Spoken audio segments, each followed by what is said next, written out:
Potential energy. Actual में देखो potential, single potential energy define नहीं होती, हमेशा क्या एग्जिस्ट करता है, चेंज इन पोटेंशियल एनर्जी। तो हम बात करेंगे चेंज इन पोटेंशियल एनर्जी की बात करेंगे हमेशा, ठीक है। और चेंज इन पोटेंशियल एनर्जी क्या होती है आपके पास, चेंज इन पोटेंशियल एनर्जी होती है आपके पास, 1 सेकेंड भाई, चेंज इन पोटेंशियल एनर्जी होती है यू फाइनल माइनस इनिशियल बराबर work done by the negative of work done by the conservative force. U final minus U initial is equal to negative of work done by the conservative forces. This is the define क्या होती है, single potential energy define ही नहीं होती। Define क्या होता है आपके पास, change in potential energy define होता है, ठीक है। तो चेंज इन पोटेंशियल एनर्जी बराबर होगा किसके, work done by the conservative force. WC का मतलब work done by the conservative force, work done by the conservative force. Change in potential energy does not define for the non-conservative force. Change in potential energy, change in potential energy not define for non-conservative force. Non-conservative force, non-conservative force के लिए define नहीं है।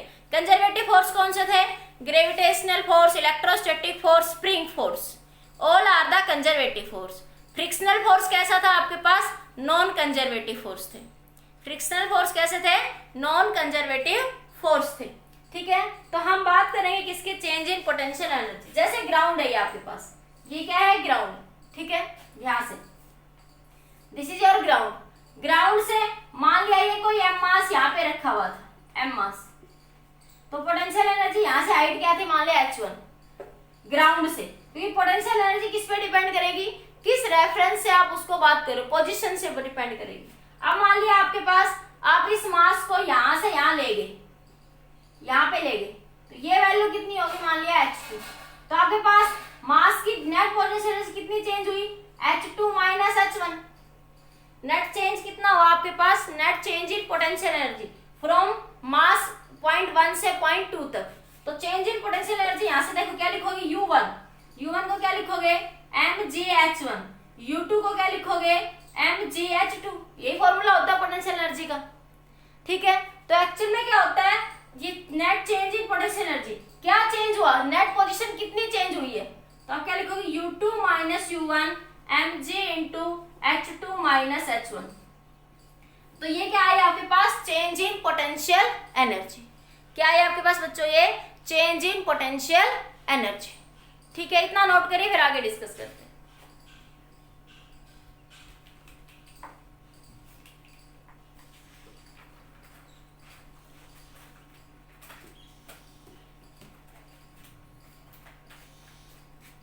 कर लिया note,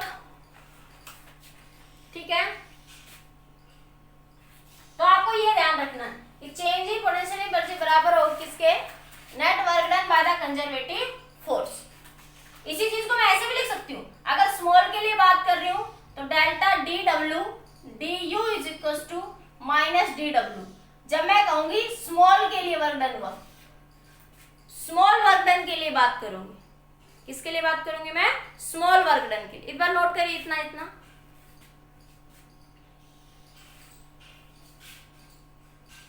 हटा दूं। अब देखिए, अब आपके पास मैंने कहा अगर स्मॉल वर्क डन की बात करते हो तो डी को क्या लिख सकते हो, minus D W C. W C word क्या बता रहा है, net work done by the conservative force, ठीक है। तो मैं इसके ऐसे लिख सकती हूँ, D U is equal to minus D W C. Total के लिए क्या कर दोगे फिर, इंटीग्रेशन न्यूमेरिकल्स में, ये initial potential energy to final potential energy. ये वर्क डन को क्या लिख सकते हो यहाँ से, minus F X into D X, F X into D X, initial position to final position, initial position, work done क्या होता है, फोर्स इनटू डिस्प्लेसमेंट, ठीक है। यहाँ x वेरिएबल है तो यहाँ पे dx है तो यहाँ पे x ही वेरिएबल आएगा आपके पास। Work done by conservative force के काफी क्वेश्चंस हमने करे हैं, तो हम इस तरीके से प्रॉब्लम्स को क्या करेंगे, सोल्व करेंगे। एक बार नोट करिए ये पॉइंट भी आप लोग।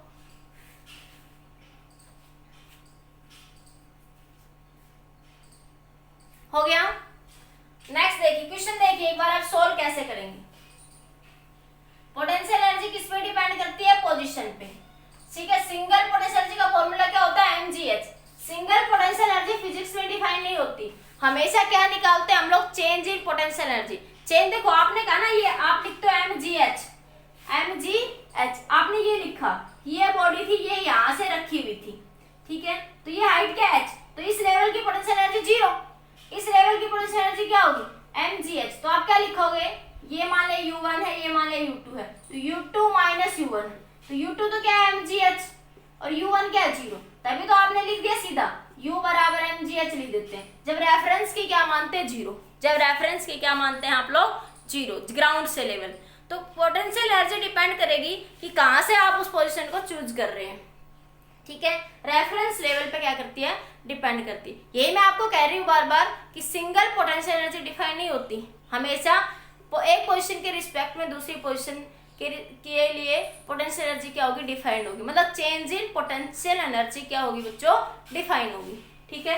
अब आपके पास देखिए क्या आ रहा है यहाँ से आपके पास, ये क्या है, change in potential energy. Question देखिए, मान लिया आपके पास फर्स्ट क्वेश्चन है, फोर्स दे दिया 4x, if F is equals to 4x at potential energy at x is equals to 2 is 10 joule। A potential energy at x is equals to 2 metre कितनी दे रखी है, 10 जूल, ठीक है। Find the potential energy at x is equals to 3 metre.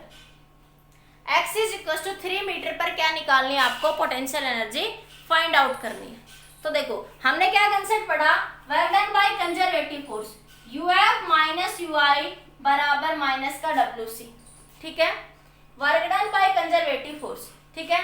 तो work done by conservative force क्या था आपके पास, uf minus ui, work done क्या होगा, फोर्स इनटू डिस्प्लेसमेंट, तो क्या लिखते हो, fc into fx into dx, into में dx, ठीक है। fy होगा तो fy इंटू dy, fz होगा तो fz इंटू dz, जो भी होगा, ये तीनों होंगे तो प्लस होते चले जाएंगे, अभी करेंगे उन क्वेश्चंस को भी, ठीक है। तो आपके पास ये माइनस बाहर था तो लगा दिया मैंने, कितने से कितने तक लिमिट लगाते हो, 2 से 3 तक, कहां से कहां तक हो रहा है, 2 से 3 तक चेंज। तो आपके पास पोटेंशियल एनर्जी फाइनल पूछ रहा है, इनिशियल पोटेंशियल एनर्जी कितनी दे रखी है, 3 ना, कितने 10 जूल, 10 जूल बराबर कितना हो जाएगा बच्चों, यहां से ये आपका माइनस fx की वैल्यू कितनी है, 4x, तो 4x 2 to 3 इंटू dx, इसको सोल्व कर लीजिए। तो ये 4 बाहर लिख लो, x स्क्वायर, ये माइनस तो रहेगा साथ के साथ, minus 4x square by 2 2 to 3, ठीक है।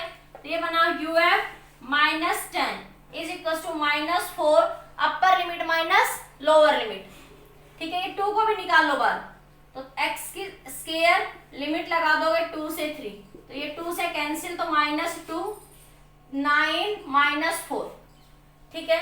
तो ये आया uf is equal to minus 10 is equal to minus 2, 9 में से 4 गए 5, तो ये माइनस का 10, ये उधर जाएगा, तो uf is equal to minus 10 plus 10, तो चेंज इन पोटेंशियल एनर्जी इस केस में क्या आएगी आपकी 0, इसको 5 ले लो, बाकी 10 लोगे तो 0 आ जाएगी, 10 लोगे तो कितनी आ जाएगी, 0, ठीक है। लेकिन कोई फर्क नहीं, मतलब कोई पोटेंशियल एनर्जी में चेंज नहीं हुआ वहां पे, इसलिए इसको मैंने 5 ले लिया, तो ये वैल्यू कितनी बन गई आपकी 5, इसको 5 लिख लो, इसको क्या लिख लोगे बच्चों, 5 लिख लो, तो ये 5 उधर जाएगा, तो माइनस का 10 प्लस का 5 कितना हो जाएगा आपके पास, माइनस का 5 आ जाएगा, तो ये क्या आ जाएगा आपका आंसर आ जाएगा, ठीक है। तो यूएफ क्या आ जाएगा, माइनस का 10 प्लस का 5 इज इक्वल टू माइनस का 5 जूल, माइनस का 5 जूल। तो ये क्या आ जाएगा, net change in potential energy.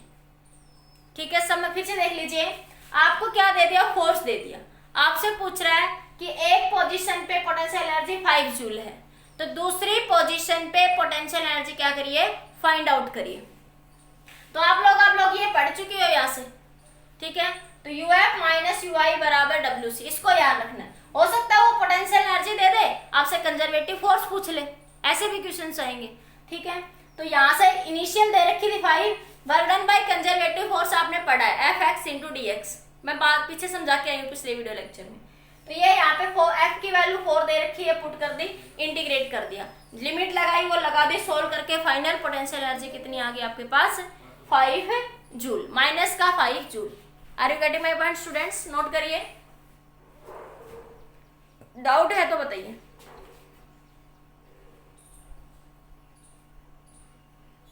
हो गया नोट?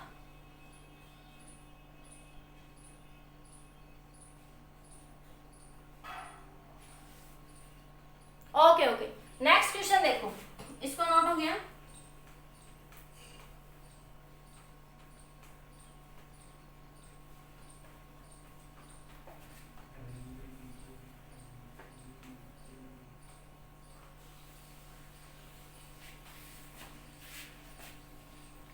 नेक्स्ट क्वेश्चन देखिए, जैसे मान लो F इज इक्वल टू दे दिया आपको 2i cap plus 3j cap, force दे दिया F is equal to 2i cap j cap, potential energy at 0 1 कितनी दे दी आपको, 5 जूल, कितनी दे दी आपको, 5 जूल।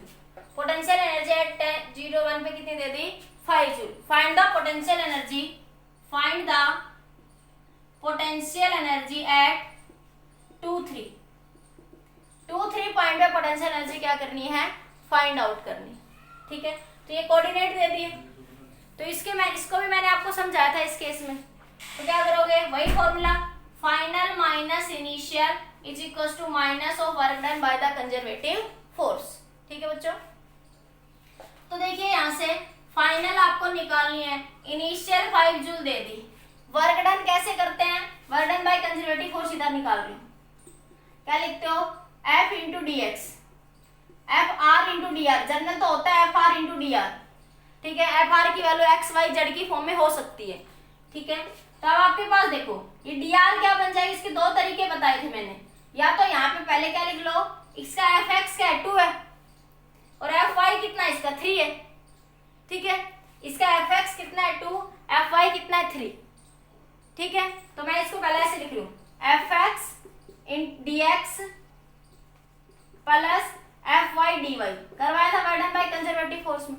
FX कितना, 2 इंटू dx, x1 की लिमिट क्या है, देखो ये x1, ये y1, ये x2, ये y2, x1 से x2, 0 से 2, 0 ये 2, ठीक है, प्लस FY कितना है, 3 इंटू dy, लिमिट कहां से कहां तक लगाओगे, y1 कितना है, 1, और y2 कितना है, 3, तो 1 से 3, ठीक है। यहां से इसको सोल्व करोगे तो ये 2 बार x लिमिट 0 से 2, dx का इंटीग्रेशन क्या हो जाएगा, x हो जाएगा, प्लस 3 बार dy का इंटीग्रेशन क्या हो जाएगा, y 1 से 3 हो जाएगा आपके पास, ठीक है।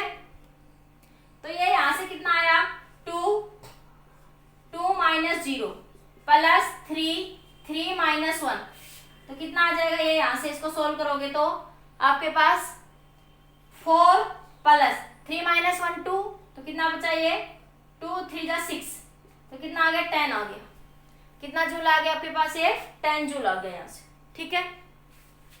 तो ये आपके पास कितना आ जाएगा, ये वर्क डन यहाँ से 10 जूल, तो ये कितना है, work done by conservative force. ये सारी प्रोसेस आप यहाँ भी लिख सकते हो, मैंने अलग से करके वैसे बता दिया। तो ये कितना आया आपका, 10 जूल, ठीक है। तो UF कितना आया, -10 प्लस 5, UF की वैल्यू कितनी आ गई, 5 जूल। इसको इस मेथड से लिखिए, फिर दूसरा भी मेथड बताते हूँ जो मैंने आपको पीछे समझाया था, शायद आप लोगों को ध्यान नहीं होगा, लेकिन मैं अभी बताती हूँ। इसमें सिंपली था, work done by conservative force का फॉर्मूला लगा दो, ये I वाली कंपोनेंट क्या बताता है, FX, I वाला कंपोनेंट क्या बताएगा आपको, FX, और J वाला कंपोनेंट क्या बताएगा, FY, ठीक है। प्लस 5 जूल नहीं, -5 जूल आएगा बच्चों, देखो ये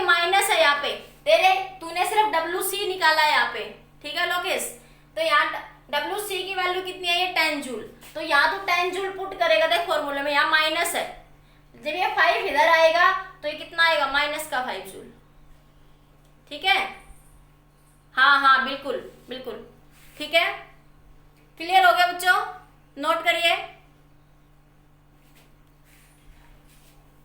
आप इसके साथ साथ निकाल सकते हो यहीं पे ही, ठीक है। मैं अगले क्वेश्चन में करके बता देती हूँ। अगले नेक्स्ट इसी क्वेश्चन को सेकंड मेथड देखिए, इसी क्वेश्चन का सेकंड मेथड देखिए। देखो इसी क्वेश्चन का सेकंड मेथड कैसे कर सकते हो, वर्क डन बाय कंजर्वेटिव। ये कंफ्यूजन मत रखना, मैडम आपने पीछे तो ऐसे बताया था, अब आपने ऐसे बता दिया, ठीक है। तो मैंने दोनों मेथड सिखाए हैं पीछे भी आपको। इसको ऐसे भी तो लिख सकते हो ना, F dot D R, F dot D R, ठीक है। तो डी आर को क्या लिख सकते हो आप लोग, यहाँ से डी आर की वैल्यू, R1 को क्या लिख सकते हो यहाँ से 0 आई कैप प्लस 1 जे कैप, R2 को क्या लिख सकते हो 2 आई कैप प्लस 3 जे कैप। कोऑर्डिनेट्स को कंपोनेंट फॉर्म में लिख लोगे यहाँ पे, R2 माइनस R1 क्या बना 2 आई कैप प्लस 2 जे कैप, ठीक है। तो वर्क डन क्या बन जाए कंजर्वेटिव फोर्स के द्वारा, क्या बनेगा, एफ की वैल्यू कितनी है 2 आई कैप प्लस 3 जे कैप डॉट 2 आई कैप प्लस 2 जे कैप, ठीक है। तो इसको मल्टीप्लाई करो, डॉट प्रोडक्ट करेंगे तो 2 2 जा 4, 3 2 जा 6, तो कितना आया 10 जूल। इस 10 जूल को यहाँ रख दोगे तो आंसर वही आ जाएगा। तो आप ये कंफ्यूजन मत रखना कि मैडम ने ऐसे ही कर दिया, ऐसे क्यों नहीं करा, पीछे तो ऐसे समझाया था, इसलिए मैंने दोनों मेथड बताए हैं। पीछे भी दोनों से समझाया हुआ है कि जब आपके पास यहाँ पे एक्स वाई होगा, वाई जे है, तो आप क्वेश्चंस को work done by conservative force में ऐसे आप क्या करेंगे, सोल्व करेंगे। नोट करिए इस पॉइंट को भी, ये सेकंड मेथड था, सेकंड मेथड नोट करिए फास्ट जल्दी से।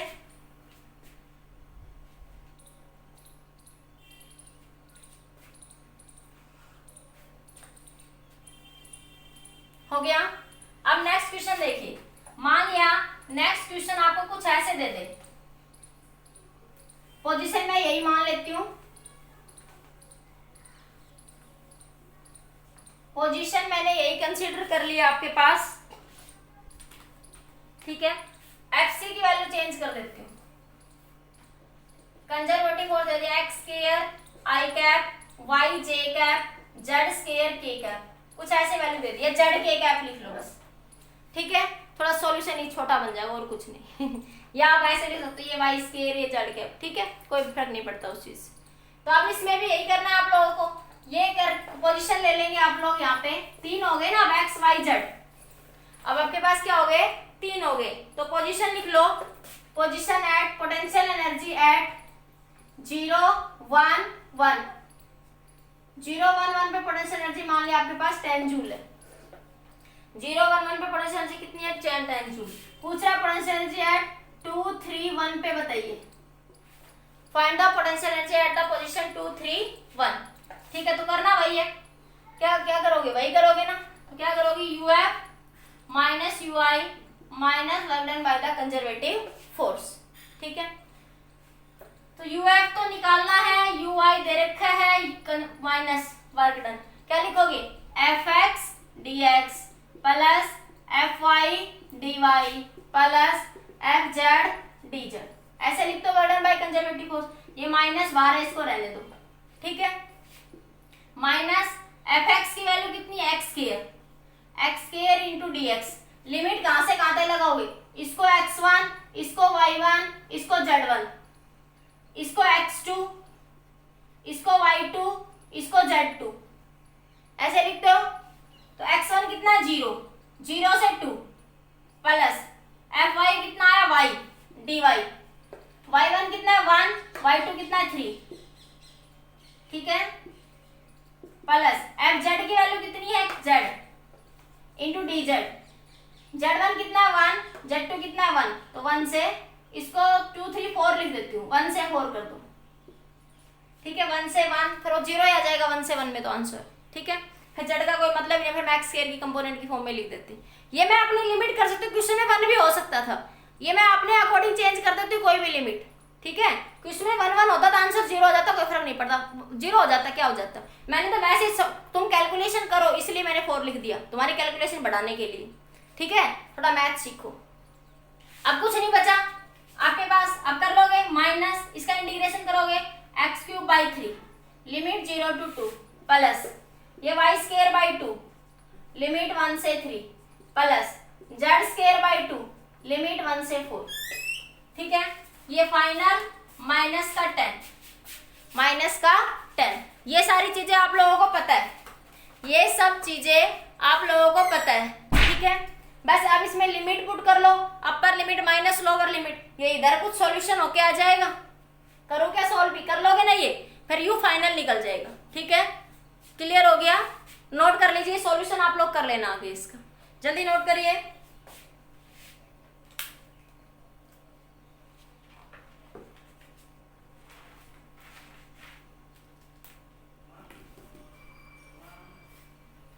हो गया? देखो एक टॉपिक आपका gravitational potential energy. Gravitational potential energy वैसे तो हम 6 यूनिट में पढ़ेंगे बहुत डिटेल में, बड़े अच्छे से। यहाँ पे थोड़ा बेसिक सा कंसेप्ट है, न्यूमेरिकल में बीच बीच में यूज हो जाता है, उसको थोड़ा सा मैं बताती हूँ। ठीक है, ये लिख लिया। अब बात करते हैं ग्रेविटेशनल पोटेंशियल एनर्जी की। Now we talking about gravitational potential energy.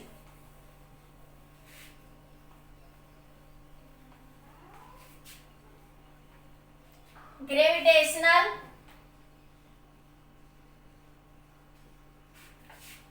Potential energy, gravitational potential energy का जो फॉर्मूला होता है G.P, G मतलब ग्रेविटेशनल, P.E मतलब पोटेंशियल एनर्जी। तो ग्रेविटेशनल पोटेंशियल एनर्जी का फॉर्मूला तो वैसे ही होता है -G(m1m2/r). ठीक है, इसके बारे में हम 6 यूनिट में पढ़ेंगे। ठीक है, अभी नहीं पढ़ेंगे, आगे आएगा हमारे पास। ठीक है, अभी हम बेसिक से समझ रहे हैं, अब हम बेसिक पढ़ रहे हैं इसका, तो बेसिक से बात करते हैं। मान लिया आपके पास कोई वायर थी, ये कोई वायर थी, ऐसे एक वायर ये ऐसे रखी हुई इस रेफरेंस से। एक बार आपके पास ये वायर, या ऐसे कह सकते हो ये चेन की फॉर्म में, चेन कह दो, ये एक चेन आपके पास ऐसे रखी हुई है। ठीक है, इस रेफरेंस से एक बार मान लिया ये रेफरेंस है, ये चेन ऐसे रखी हुई है, ये चेन है पूरी, ये चेन ऐसे रखी हुई h हाइट, ये भी h हाइट है और ये हाइट भी कितनी आपकी h हाइट है। ठीक है, एक बार ये चेन ये रखी हुई है ऐसे surface, this is your chain. ठीक है, ये सरफेस पे रखी हुई है। तो बताइए ये फर्स्ट केस, ये सेकंड केस, ये आपका थर्ड केस। तो किस केस के अंदर जो पोटेंशियल एनर्जी है उसकी वैल्यू ज्यादा होगी? In which case the value of potential energy is more, the value of potential energy is more. तो देखो ये रेफरेंस है, h हाइट पे है पॉइंट P। ठीक है, तो आपके पास इस केस में पोटेंशियल एनर्जी सीधी सीधी लिख दोगे mgh। क्या लिखोगे? mgh, वेट के कारण फोर्स mg इंटू h। अब इसके सॉरी इसमें लिखेंगे कि ये h हाइट पे कांस्टेंट है ना, हर एक पॉइंट इसका, चेन का हर एक पॉइंट किस पे है? h हाइट पे। तो इस केस में पोटेंशियल एनर्जी क्या हो जाएगी? mgh u2। कितनी हो जाएगी? mgh। इस केस में पोटेंशियल एनर्जी क्या हो जाएगी? 0, क्योंकि ये तो सरफेस पे रखा हुआ है, यहाँ पे किस पे रखा हुआ है? यहाँ पे। तो इस केस में पोटेंशियल एनर्जी क्या हो जाएगी आपकी? 0, और इस केस में पोटेंशियल एनर्जी क्या हो जाएगी? mgh। अब इस केस में देखो बेटा, एक कंसेप्ट यूज करेंगे, सेंटर ऑफ ग्रेविटी और centre of mass. Centre of gravity और सेंटर ऑफ मास, हालांकि ये 5th यूनिट में आएगा आपके पास कंसेप्ट, लेकिन ये बीच में क्वेश्चंस में घुस जाते हैं, तो फिर तुम लोग कंफ्यूज ना हो, इसलिए मैं थोड़ा बता रही हूँ, थोड़ा बेसिक बता रही हूँ, बाकी इसकी डिटेल पढ़ेंगे। तो हम बात करते हैं centre of mass. Centre of mass एक ऐसा पॉइंट जहां हम ये कंसिडर करते हैं where whole mass of the body is supposed to be considerated. ठीक है, या एक ऐसा पॉइंट जिसके अबाउट बॉडी क्या होती है? बैलेंस होती है। जिस पॉइंट के अबाउट क्या होती है? बॉडी बैलेंस होती है। सेंटर ऑफ मास किसी बॉडी का क्या कौन सा होता है? एक ऐसा पॉइंट होता है। सेंटर ऑफ मास कोई मास नहीं होता, एक पोजीशन होती है, एक ऐसी पोजीशन होती है जहां पे बॉडी क्या हो जाती है? बैलेंस हो जाती है। जिस पॉइंट के अबाउट बॉडी क्या होती है? बैलेंस, या सेंटर ऑफ ग्रेविटी बोलते हैं उसको। ठीक है, उसके लिए हमेशा ध्यान रखना, किसी भी बॉडी का सेंटर ऑफ ग्रेविटी उसके मिड पॉइंट पे कंसीडर करते हैं, जब वो यूनिफॉर्म डिस्ट्रीब्यूशन, जब कब होगा? जब मास का डिस्ट्रीब्यूशन कैसा हो? यूनिफॉर्म। जब मास का डिस्ट्रीब्यूशन यूनिफॉर्म होता है तब बॉडी का सेंटर ऑफ मास या सेंटर ऑफ ग्रेविटी कहाँ लाई करता है? At the mid point, at the mid point. जब कोई बॉडी है, हालांकि आगे समझ आएगा, अभी थोड़ा बस ध्यान रख लो, ऐसा कुछ होता है कि कोई भी बॉडी है आपके पास, जब वो उसमें मास का डिस्ट्रीब्यूशन यूनिफॉर्म, जैसे ये मार्कर है, इसमें यूनिफॉर्म नहीं है, यहाँ से यहाँ तक तो यूनिफॉर्म है लेकिन आगे थोड़ा कम है, फिर बिल्कुल नोक पे बिल्कुल मास कम हो गया, तो ये नॉन यूनिफॉर्म डिस्ट्रीब्यूशन है। लेकिन अगर मैं आपके पास सिर्फ इस सिचुएशन की बात करूँ, इस कैप को भी निकाल के, तो लगभग मास कैसा यूनिफॉर्म है, लगभग मास कैसा है? यूनिफॉर्म। इस कैप को निकाल दो, ब्लैक वाले को मत सोचना, सिर्फ व्हाइट को सोचो, तो इसका मास का डिस्ट्रीब्यूशन कैसा है? यूनिफॉर्म है। ठीक है, तो आप यहाँ मेरी इस उंगली को देखो, मेरी इस उंगली में लगभग मास का डिस्ट्रीब्यूशन क्या है? यूनिफॉर्म है। तो इसका सेंटर ऑफ मास कहाँ लाई करेगा? मिड पॉइंट पे। कहाँ पे लाई करेगा? आपका मिड पॉइंट पे। ठीक है, सेंटर ऑफ मास हम उसे कहते हैं एक ऐसा पॉइंट जिसके अबाउट बॉडी क्या हो जाती है? बैलेंस होके मूव करती है। ठीक है, तो ये कहाँ पे होगा आपके पास? जब भी यूनिफॉर्म मास का डिस्ट्रीब्यूशन होगा, तो सेंटर ऑफ मास कहाँ लाई करता है? मिड पॉइंट पे। तो हम इस सिचुएशन में सेंटर ऑफ मास बॉडी किस पोजीशन से बैलेंस होगी? अब यहाँ पे h/2 पोजीशन से क्या होगी? बैलेंस होगी। बॉडी क्या होगी यहाँ से? अब h/2 पोजीशन से क्या होगी? बैलेंस। क्योंकि देखो इस पॉइंट का मास अलग है, यहाँ पे कुछ और है, यहाँ पे कुछ और है, अलग अलग पॉइंट का मास अलग अलग चेंज हो रहा है ना, हाइट पे सेम तो नहीं है ना, अलग अलग हाइट पे क्या हो रहा है? चेंज हो रहा है। इसलिए इसकी पोटेंशियल एनर्जी क्या लिखोगे? mgh/2। या बॉडी सेंटर पूरा मास क्या है? mg, सेंटर ऑफ ग्रेविटी के अबाउट मास क्या हो जाएगा? mg/2। सेंटर ऑफ ग्रेविटी पूरी का मास है, हमें बॉडी बैलेंस कहाँ हो रही है? सेंटर से, तो सेंटर से क्या लिख दोगे? mg/2। तो पोटेंशियल एनर्जी क्या लिखोगे? mgh/2। तो सबसे ज्यादा किस में होगी? 2 में, फिर किस में होगी? 1 में, और फिर किस में होगी? आपके पास 3 में। नोट करिए कि ऐसा क्वेश्चन और कराओ तो फिर अच्छे से क्लियर होगा। एक बार इसको नोट कर लीजिए।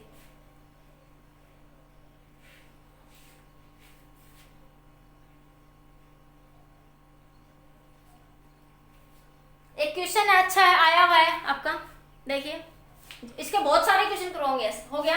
अब देखो मैं इसको समझाती हूँ, सेंटर वाले मास को, ये बहुत अच्छे से आ जाएगा, कोई कंफ्यूजन मत रखना, क्योंकि नेक्स्ट यूनिट में तो सारे यही क्वेश्चन चलने हैं आपके, सारे क्वेश्चन ही यही है, चेन वाले।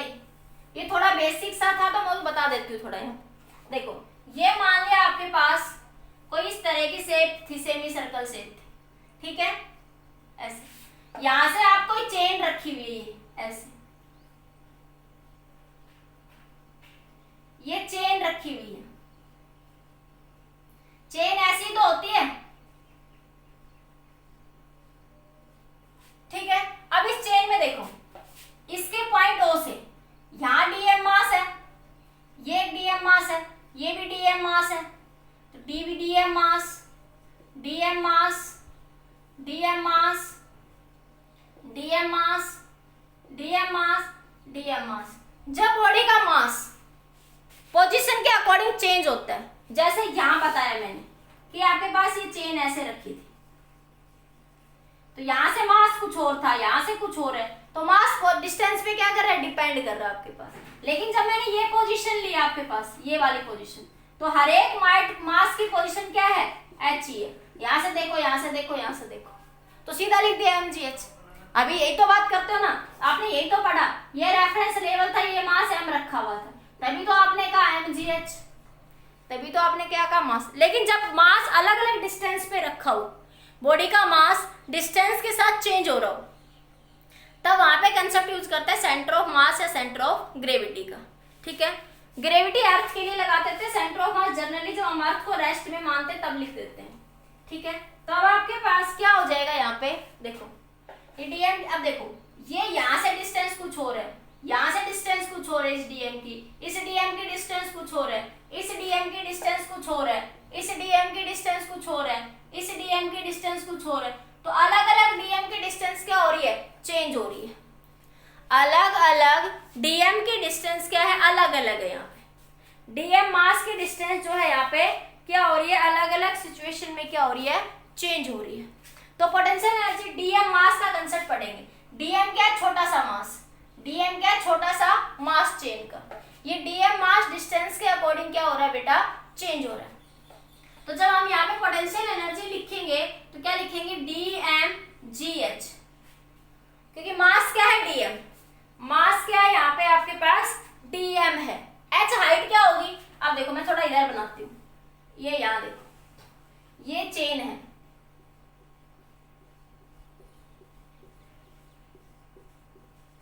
ठीक है, ये डिस्टेंस है, तो ये h हाइट आपको निकालनी। तो मान ले मैं कोई छोटा सा dm मान लेती हूँ, इधर से कोई भी पॉइंट मान लिया मैंने, यहाँ से एक छोटा सा dm काट लिया, ये dm, जिसको मैं बाहर निकाल के दिखा देती हूँ, एक छोटा सा dm जिसका एंगल भी क्या मान लिया आपने, थीटा।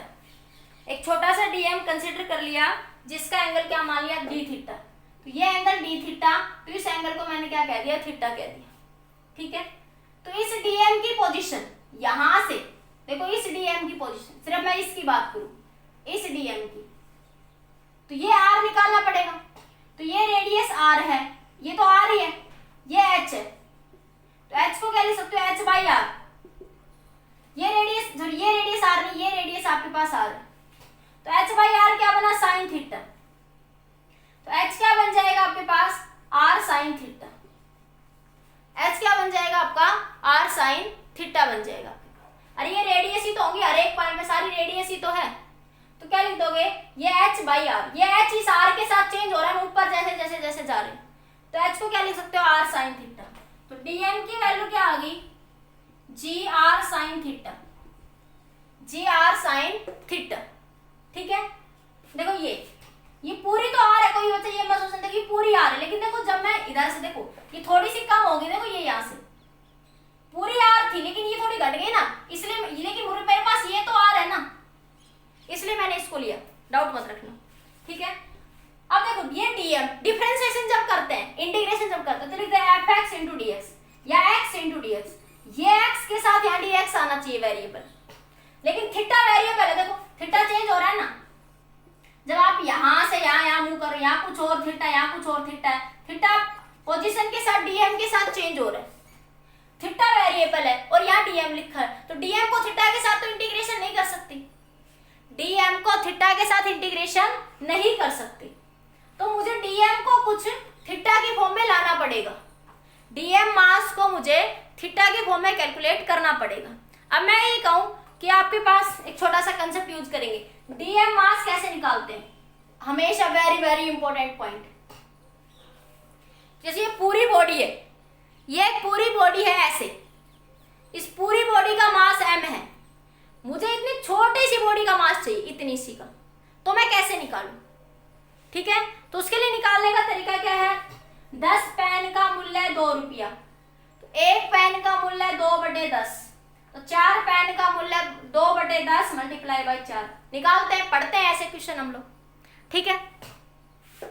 तो ये पूरी चेन का मास कितना m है, पूरी चेन का मास कितना m है, तो ये पूरी चेन कितनी सरकमफ्रेंस में, ये पूरी सरकमफ्रेंस कितनी होगी, पाई आर। अरे पूरी सरकमफ्रेंस तो सर्कल में 2 पाई आर होती है, तो सेमी सर्कल में क्या हो जाएगी, पाई आर, और चेन तो उसके भी आधे में रखी हुई है, पाई आर बाई 2 होगी ना, ये भी पाई आर बाई 2 सरकमफ्रेंस है, इधर वाली भी पाई आर बाई 2 सरकमफ्रेंस है, तो पाई आर बाई 2 सरकमफ्रेंस में चेन का मास कितना है, m है, ठीक है। तो आपके पास यूनिट के लिए कितना हो जाएगा, आपको तो छोटे से dm के लिए चाहिए, किसके लिए चाहिए, छोटे से dm के लिए क्या करना, आप उसको फाइंड आउट करेंगे, तो लिखेंगे pi R by 2 chain have the mass, have the mass कितना, m, चेन का मास कितना है, तो unit chain have the mass m upon में पाई आर बाई 2। तुम्हें कितने का चाहिए, इस छोटे से dm का चाहिए, तो देख इस छोटे से dm का, इस छोटे से dm को इधर निकाल लिया, ये छोटा सा dm, ठीक है, ये बड़ा मैं, ये एंगल d थीटा, तो देखो ये आर्क होती है ना, arc upon radius, arc upon radius कितना होगा, थीटा एंगल d थीटा क्या होता है, आर्क अपॉन रेडियस, तो आर्क की वैल्यू क्या होगी, r d थीटा, इस आर्क की वैल्यू क्या होगी यहाँ पे, ये इस आर्क की वैल्यू, यहाँ से ये dm एलिमेंट है, इस आर्क की वैल्यू क्या बन गई, r d थीटा, इस आर्क की वैल्यू क्या बन गई आपके पास, ये d थीटा। तुम्हें इस छोटे से आर्क का, ये छोटा सा आर्क, बिल्कुल छोटा सा आर्क, बिल्कुल छोटा सा, ये बड़ा सा तो मैं दिखाने के लिए बना रही हूँ आपको, समझ आने के लिए, उस छोटे से आर्क पे कितनी है, आर डी थीटा। तो उस छोटी सी डिस्टेंस के लिए डीएम मास है, उस छोटी सी डिस्टेंस में क्या है, डीएम मास। तो आर डी थीटा के लिए मास, चेन का मास कितना हो जाएगा भाई, 10 पेन का मूल्य इतना, एक का इतना, जितने का निकालना उतने से मल्टीप्लाई। तो क्या कर दोगे, 2m/πr into R D theta. तो dm कितना आ गया आपके पास यहां से, 2m/πr into R D theta, 2m/πr into R D theta आ गया आपके पास। फिर से देखिए, आपने dm पोटेंशियल एनर्जी निकाली, dm इंटू जी एच, ठीक है। अब देखो h हाइट कितनी है, ये r साइन थीटा। अब थीटा वेरिएबल है, देखो थीटा यहाँ कुछ हो रहा है, यहाँ कुछ हो रहा है, अलग अलग पोजीशन पे थीटा क्या हो रहा है, चेंज हो रहा है। अलग अलग डीएम के लिए थीटा क्या होगा, अलग अलग होगा। थीटा के साथ डीएम चेंज हो रहा है, ठीक है। तो मैं थीटा का डिफरेंशिएशन डीएम के साथ तो नहीं कर सकती। अब मुझे डीएम को कुछ ऐसे फाइंड आउट करना पड़ेगा ताकि मेरा इंटीग्रेशन थीटा की फॉर्म में कहीं आ जाए। तो मुझे एक छोटा सा बेसिक पढ़ा हुआ है चौथी क्लास में कि 10 पेन का मूल्य इतना, तो 4 पेन का मूल्य मैं निकाल सकती हूँ। एक पेन का मूल्य, जब अगर मुझे एक पेन का मूल्य पता है तो मैं 20, 100, लाख पेन का मूल्य निकाल सकती हूँ, ठीक है। तो मेरे पास मुझे इतना पता है, इस पूरी चेन का मास कितना है, m है, ठीक है। तो πr/2 डिस्टेंस पे चेन का मास कितना है, m है। तो यूनिट डिस्टेंस पे कितना हो गया, 2m/πr, πr/m/πr/2। तुम्हें कितने से में चाहिए, इस छोटे से पार्ट में डीएम चाहिए, इस छोटा सा डीएम जो कि मैंने काट रखा अलग से, छोटा सा डीएम। तो उसको ऐसे दिखा सकते हो। तो उसके लिए उसकी आर कितनी है, ये छोटा सा डीएम, ये छोटा सा डीएम, ये छोटा सा डीएम, कितनी डिस्टेंस में, arc D theta, arc D theta. Arc क्या हो, छोटी सी आर्क कंसीडर कर लेंगे, ठीक है। तो आर डी थीटा के लिए क्या हो जाएगा, आर डी थीटा से क्या कर दो, मल्टीप्लाई। तो ये क्या आ जाएगा आपका, डीएम मास आ जाएगा। क्या आ जाएगा, डीएम मास। इस डीएम मास को यहाँ पे पुट कर दो, इतना नोट करो, फिर मैं इसको हटा रही हूँ। नोट करो इतना, इसको नोट कर लीजिए जल्दी से।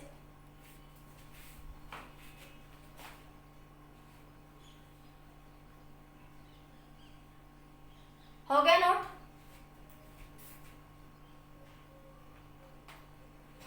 मैं इस इधर से हटा रही हूँ, ठीक है। तो ये बन जाएगा आपके पास यहां से बच्चों, यहां से ये बन जाएगा dm is equal to 2m/πr, sorry r d theta. ये dm आ गया आपके पास, ये क्या आ गया आपका, dm। तो du कितना आपका, dm, dmgh। तो du is equal to, dm की वैल्यू याद रख दो, इसको 1 मान लो, इसको 2, यूजिंग 2 in 1 या 1 in 2, 1 in 2, 1 को 2 में रख दो। तो 2m/π, ये r से r कैंसिल भी हो गया, देखो यहाँ पे एक छोटा सा पॉइंट, ये यहाँ से r से r कैंसिल हो रहा है, r से r कैंसिल। तो dm बना आपके पास 2m/π r d थीटा, और du क्या है, mgh। इसको 1 कह दो, इसको 2 कह दो, 1 को 2 में यूज कर लो। तो du is equal to dm 2m/π r theta, r d theta, r d theta g, h की वैल्यू रखी हुई है यहाँ पे, ये r sine theta, r sine theta, ठीक है। ये r तो कैंसिल हो गया ना, सिर्फ d थीटा आएगा, ये 2m/π d थीटा, ये r नहीं आएगा, ये r से r तो कैंसिल हो गया ना। तो ये 2m/π d थीटा, dm की वैल्यू क्या है, 2m/π d थीटा, फिर बाकी as it is gr sine theta, जैसा है वैसा ही। तो du क्या बना यहां से आपके पास, देखो 2m/π कांस्टेंट है, तो 2m/π, g भी बाहर आ जाएगा, r भी बाहर आ जाएगा, ठीक है। तो अंदर क्या बचा आपके पास, sine theta d theta. Total के लिए क्या कर दो, इंटीग्रेशन कर दो। अब ये एंगल कितना, देखो यहाँ एंगल 0, यहाँ एंगल 90, पूरा एंगल देखो यहाँ से यहाँ तक पूरा, ये 0 से 90 डिग्री तक जाएगा। तो 0 से 90 क्या कर दो, इंटीग्रेशन कर दो। तो ये u फाइनल, ये u initial, u final, u final minus u initial, कितना आ जाएगा यहाँ से ये 2mgr/पाई into cos theta. Sine theta का इंटीग्रेशन होता है minus cos theta 0 to 90। Sine theta का इंटीग्रेशन माइनस cos थीटा, तो uf माइनस ui 2mgr/पाई, upper limit minus lower limit, तो cos minus cos 90 minus cos 0, तो ये बना uf माइनस ui। कितना आ जाएगा, इतना नीचे दिख नहीं रहा, शायद दिख रहा है, तो ये बन जाएगा 2mgr/पाई इंटू cos 90 0, और ये माइनस माइनस प्लस cos 0 की वैल्यू 1, तो ये क्या आ जाएगी चेंज इन पोटेंशियल एनर्जी। तो चेन के केस में हम इस तरीके से क्या करेंगे फाइंड आउट। बस एक कंसेप्ट समझना था यहाँ पे डीएम मास का। किसका कंसेप्ट समझना था बच्चों, डीएम मास का। जब डिस्टेंस के साथ मास चेंज हो रहा हो, जब डिस्टेंस के मास क्या हो रहा हो, मास क्या हो रहा हो, चेंज हो रहा, तो हम डीएम मास निकाल लेंगे। अब वो मास कितने एंगल में वेरिएशन हो रहा है, कितने डिस्टेंस में वेरी कर रहा है, वहां से वहां क्या लगा देंगे, लिमिट लगा देंगे, ठीक है, और क्या कर लेंगे इसको सोल्व। तो ये डीएम आ गया, इस डीएम को यहाँ पुट कर दिया। लिमिट कहाँ से कहाँ तक चेंज हो रही है, 0 से 90, ठीक है, उसको लिमिट लगा के सोल्व करा, तो यूएफ माइनस यूआई, तो हमारे पास ये वैल्यू आ गई। इतना नोट कर लीजिए एक बार, इतना नोट कर लो एक बार।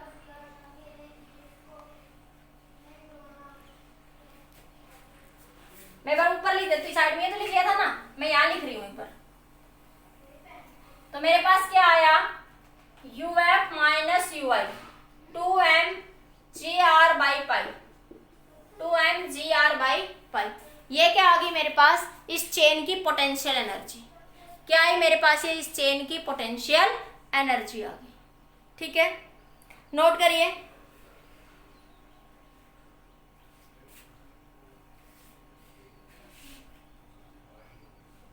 Now we talk about the spring potential energy. Okay, ठीक है। स्प्रिंग पोटेंशियल एनर्जी,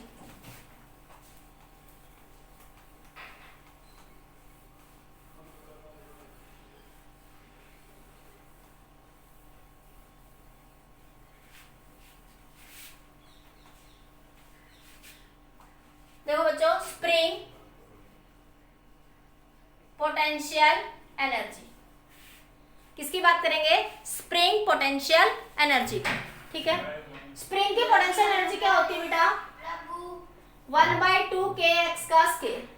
ये मैंने स्प्रिंग का जब न्यूटन थर्ड लॉ में पढ़ाया था, न्यूटन थर्ड लॉ के कुछ क्वेश्चंस करवाए थे, तो स्प्रिंग का एक वीडियो बनाया था वहां पे मैंने। बाकी आज इसको सोल्व भी करेंगे, ये कैसे आया। स्प्रिंग भी एक कंजर्वेटिव फोर्स है, इसके अंदर हम क्या निकालेंगे, potential energy. How that can possible, देखो work done by the spring, हम निकालेंगे work done by the spring, हम निकालेंगे work done by the spring. देखो ये आपके पास एक चेन है, स्प्रिंग है, स्प्रिंग है, चेन में स्प्रिंग है, ठीक है, ये आपके पास क्या है, स्प्रिंग है, ठीक है, तो आपके पास ये क्या है, स्प्रिंग है, ठीक है, ये एक ब्लॉक लगा हुआ है यहाँ पे स्प्रिंग के साथ सरफेस पे। अब हमने इसको पकड़ के खींच दिया यहां तक x1 तक, और आगे खींच दिया यहां से x2 तक। हमने स्प्रिंग को खींचा ऐसे, फिर और खींचा, पहले पोजीशन वाले x1 तक खींचा, फिर किस तक लिखा, खींचा। ये बात बताई थी, जब स्प्रिंग को खींचते हैं तो अपोजिट डायरेक्शन में एक फोर्स लगता है, रिस्टोरिंग फोर्स, जिसे बोलते हैं F = -k, spring force, restoring force. Spring force is the restoring force. जब हम पोजीशन को ऐसे खींचते हैं तो जैसे पेंडुलम है, पेंडुलम ऊपर जाना चाहता है, लेकिन उसको अर्थ के एक ऐसा फोर्स अपोजिट डायरेक्शन लगता है, रिस्टोरिंग, जो पेंडुलम को नीचे ले आता है। ग्रेविटी के कारण वो एकदम ऊपर जाके फिर नीचे आ जाता है, तो उसको बोलते हैं रिस्टोरिंग फोर्स। तो एक ऐसा फोर्स जो बॉडी को अपोजिट डायरेक्शन में लाने की कोशिश करता है। ऐसे स्प्रिंग को जब खींचेंगे तो उसके अपोजिट डायरेक्शन में एक फोर्स लगेगा जो उसको अपनी ओरिजिनल पोजीशन पे लाने की कोशिश करता है। इसीलिए जैसे हम स्प्रिंग को छोड़ते हैं तो अपने ओरिजिनल पोजीशन में जाने की कोशिश करते हैं, क्योंकि उसको अपोजिट डायरेक्शन में एक फोर्स खींच रहा है। अगर अपोजिट डायरेक्शन में कोई फोर्स नहीं खींचता तो हमारे फोर्स के छोड़ने के बाद वो वहीं रहती, वो वापस नहीं जाती, ठीक है, तो उसको क्या बोलते हैं, रिस्टोरिंग फोर्स। ठीक है, तो आपके पास work done by the spring force, तो वर्क डन क्या होगा, स्प्रिंग फोर्स की वैल्यू क्या है, स्प्रिंग फोर्स, एसपी मतलब स्प्रिंग फोर्स। ठीक है, तो ये वैल्यू कितनी लिख दी मैंने, माइनस का kx। तो वर्क डन क्या होता है, force into displacement. Work done का फॉर्मूला होता है आपके पास F is equal to spring force into displacement. ठीक है, तो क्या बन जाएगा आपके पास ये minus kx into D X. कहां से कहां तक ले गए, x1 से x2 तक, तो लिमिट लगा दो बच्चों x1 से x2 तक। ठीक है, तो वर्क डन क्या है, यहां से माइनस बाहर निकलो, k भी बाहर निकलो, क्या बचा x into D x, x1 से x2 क्या लगा दो, लिमिट लगा दो, x1 से x2 क्या लगा दो, लिमिट लगा दो। तो वर्क डन क्या है आपके पास, यहां से minus k, upper limit minus sorry x square by two, x square by two, limit लगा दो x1 से x2। जब हमने स्प्रिंग को खींचा तो स्प्रिंग फोर्स लगा, work done bye spring force की बात करें, ये इधर अप्लाइड फोर्स है। ठीक है, तो स्प्रिंग फोर्स कितना लगा आपके पास, माइनस का kx, जो उसको ओरिजिनल पोजीशन में लाने की कोशिश कर रहे हैं। डिस्प्लेसमेंट कहां से कहां तक हुई, x1 से x2 तक हुई। ठीक है, तो डिस्प्लेसमेंट इधर है, फोर्स उधर लग रहा है, इसलिए माइनस साइन आया। माइनस साइन क्यों आया, डिस्प्लेसमेंट इधर है, फोर्स उधर लग रहा है, क्योंकि वो स्प्रिंग को ओरिजिनल पोजीशन पे लाने की कोशिश कर रहे हैं। ठीक है, तो ये बन जाएगा आपके पास वर्क डन माइनस के, अपर limit minus lower limit, x2 का स्क्वायर माइनस x1 का स्क्वायर, इसको लिख सकते हैं माइनस 1/2 k x का स्क्वायर प्लस 1/2 k x1 का स्क्वायर, k x1 का स्क्वायर। ये समझ आया, ये माइनस अंदर चला जाएगा ना, तो माइनस माइनस क्या हो जाएगा बच्चों, यहाँ पे ये प्लस हो जाएगा आपके पास। ठीक है, तो ये आ गया आपके पास वर्क डन, क्या आया, वर्क डन। अब आपके पास work done by conservative force है, अब होता है चेंज इन पोटेंशियल एनर्जी, किसके बराबर होता है, negative of work done by the conservative force. Change in potential energy क्या होता है, negative of work done by the conservative force. तो देखो क्या लिखूंगी मैं, uf माइनस ui, नेगेटिव इसको लिखो माइनस का 1/2, माइनस का 1/2 kx2 का स्क्वायर माइनस 1/2 kx1 का स्क्वायर प्लस माइनस अंदर जाएगा, तो uf माइनस ui कितना बना, uf को, uf की पोजीशन यहाँ पे 2 है, uf फाइनल क्या है 2 है, तो 2 भी लिख सकते हो आप यहाँ पे, uf को क्या लिख सकते हो आप, u2, क्या लिख सकते हो u2। तुम सोचो uf माइनस ui, तो आपके पास फाइनल क्या था x2, मतलब u2 पोजीशन, तो u2 लिख दिया, इनिशियल क्या था 1, तो u1 लिख सकते हो। ठीक है, वही एज इट इज। अब ये बना 1/2 kx2 का स्क्वायर माइनस 1/2 kx1 का स्क्वायर, इतना नोट करो बच्चों। फिर से देखो, स्प्रिंग को खींचोगे तो उसके ऊपर एक रिस्टोरिंग फोर्स लगता है, जो स्प्रिंग को अपोजिट डायरेक्शन में लाने की कोशिश करता है। ठीक है, तो वो क्या लगा, स्प्रिंग फोर्स क्या लगा, kx। वर्क डन क्या होता है, फोर्स इनटू डिस्प्लेसमेंट। डिस्प्लेसमेंट कहां से कहां, माइनस साइन क्यों आया, क्योंकि डिस्प्लेसमेंट इधर है, फोर्स इधर लगेगा, इसलिए माइनस साइन आता है। ठीक है, लिमिट कहां से कहां तक पोजीशन चेंज करी, x1 से x2 तक। ठीक है, इंटीग्रेशन कर दिया, तो ये क्या आया आपका, चेंज इन पोटेंशियल एनर्जी। एक बार नोट करिए एक बार इसको, फिर आगे डिस्कस करते हैं, थोड़ा सा और है।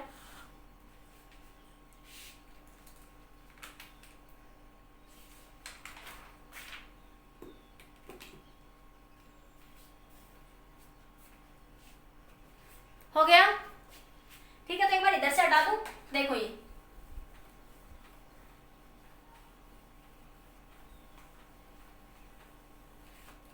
तो आपके पास क्या है, u2 minus u1, 1/2 k x2 का स्क्वायर माइनस 1/2 k x1 का स्क्वायर। ठीक है, 1/2 k x2 का स्क्वायर माइनस 1/2 k x1 का स्क्वायर। अब देखो ये क्या आ गई, स्प्रिंग पोटेंशियल एनर्जी, क्या आ गई, स्प्रिंग पोटेंशियल एनर्जी। ठीक है बच्चों, अब सुनो एक छोटी सी बात, अब आपने एक बात पढ़ी है यहाँ पे, क्या कि रेफरेंस लेवल, कि हम एक रेफरेंस मानते हैं पोटेंशियल एनर्जी के लिए। ठीक है, तो स्प्रिंग में एक अजम्पशन मानेंगे, क्या मानेंगे, अजम्पशन, एक रेफरेंस लेवल अज्यूम करेंगे। रेफरेंस लेवल स्प्रिंग में क्या अज्यूम करेंगे, कि जब स्प्रिंग को नहीं खींचा गया, तो देखो जब वो नहीं खींचा गया तो रेस्ट में इक्विलिब्रियम पोजीशन में है, जब वो ओरिजिनल पोजीशन में, ठीक है। तो व्हेन स्प्रिंग इक्विलिब्रियम पोजीशन में होती है, when spring at equilibrium position, equilibrium position, या वो नेचुरल पोजीशन पे होती है, या वो नेचुरल पोजीशन पे होती है, तो उसका रेफरेंस लेवल मांग लेते हैं। वो क्या मान लेते हैं? उसका रेफरेंस लेवल।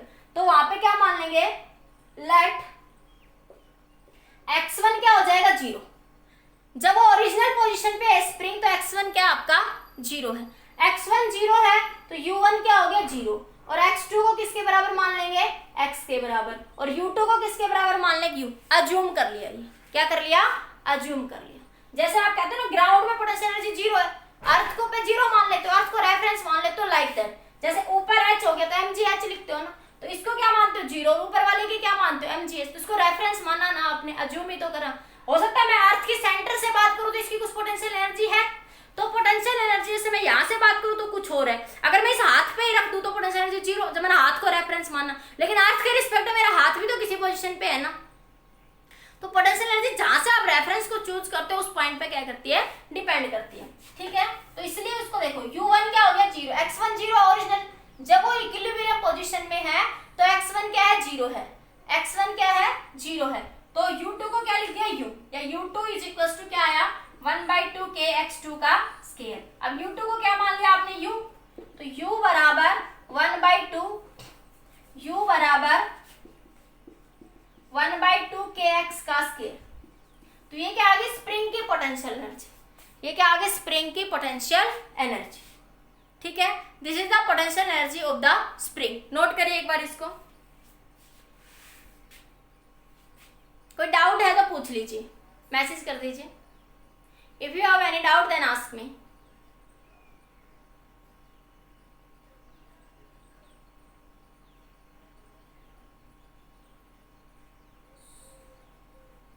हो गया? बताइए बच्चों।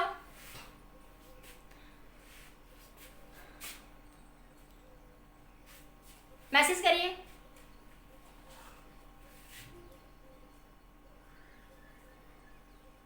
समझ आया? रिपीट करूं? हो गया, ठीक है। अब देखो एक बार, किसी को नहीं आया तो वीडियो को रिपीट करके देख लेना। तो हमारे पास स्प्रिंग की पोटेंशियल एनर्जी क्या होगी बेटा? 1/2 kx का स्केयर। स्प्रिंग की पोटेंशियल एनर्जी आ गई 1/2 kx का स्केयर। ठीक है,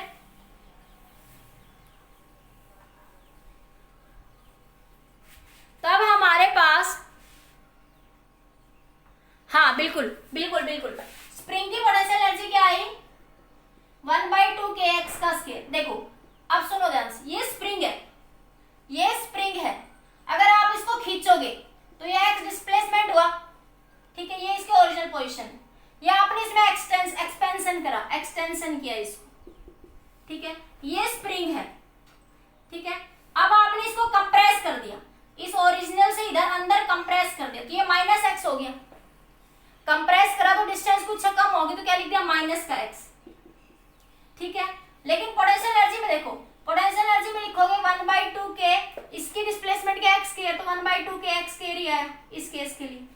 इस केस के लिए 1/2 k माइनस x का स्केयर। कंप्रेशन करो चाहे आप लोग एक्सपेंशन करो, चाहे आप स्प्रिंग को कंप्रेस करो चाहे आप स्प्रिंग को एक्सपेंड करो, तो स्प्रिंग की पोटेंशियल एनर्जी ऑलवेज क्या होगी? पॉजिटिव। ठीक है, either spring is compressed, either spring compressed और extend. Spring potential energy, spring potential energy always positive, always positive. Even though gravitational potential energy may be negative, electrostatic potential energy may be negative. ठीक है, but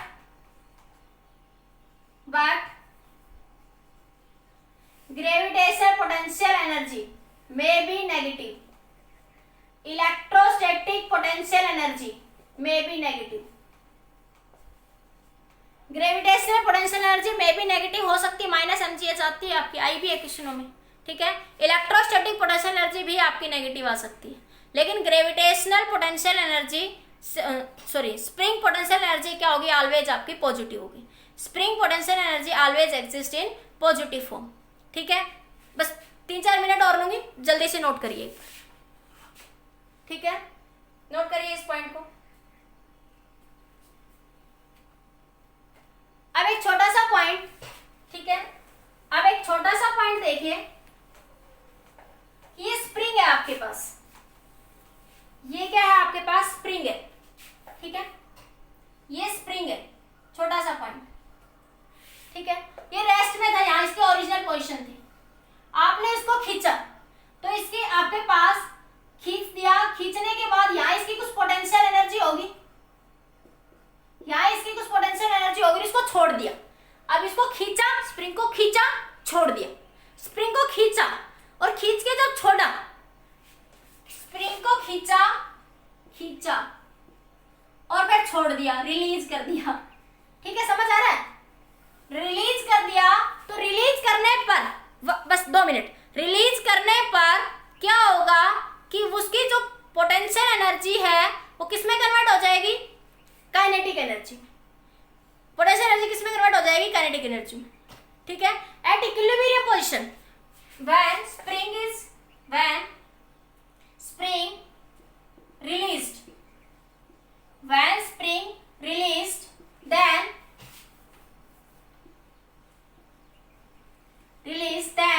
potential energy converted into kinetic energy at equilibrium position, at equilibrium position। तो क्या हो जाएगा, 1/2 kx का square. Spring की potential energy क्या होती है, 1/2 kx का स्केयर, वो किसके बराबर हो जाएगी, 1/2 mv का स्केयर। बस ये कंसेप्ट। ठीक है, ठीक है बच्चों, जब आपके पास वो इक्विलिब्रियम पोजीशन में आएगी तो क्या होगा, पोटेंशियल एनर्जी किसके बराबर हो जाएगी, काइनेटिक एनर्जी की। ठीक है, तो यहाँ से आप मैक्सिमम कंप्रेशन या मैक्सिमम एक्सटेंशन निकाल सकते हैं। या एक्स को क्या लिख दूंगी मैं, एक्सएम। एक्सएम क्या बताएगा, मैक्सिमम कंप्रेशन। एक्सएम क्या बता रहा है, मैक्सिमम कंप्रेशन और एक्सटेंशन, ठीक है, तो इसको मैं क्या लिख सकती हूँ, एक्सएम इज इक्वल टू 1/2 से 1/2 कैंसिल, क्या आ जाएगा, एम वी स्केयर बाई के। तो एक्सएम क्या आ जाएगा बच्चों, यहाँ से आपका एम वी स्केयर बाई के का अंडर रूट। तो हम एक्सएम क्या बता रहा है यहाँ पे, मैक्सिमम कंप्रेशन और एक्सटेंशन। उसको बच्चों हम यहाँ से क्या कर सकते हैं, फाइंड आउट कर सकते हैं। ठीक है, नोट करिए बच्चों इसको, जल्दी से जल्दी नोट कर लीजिए। ठीक है,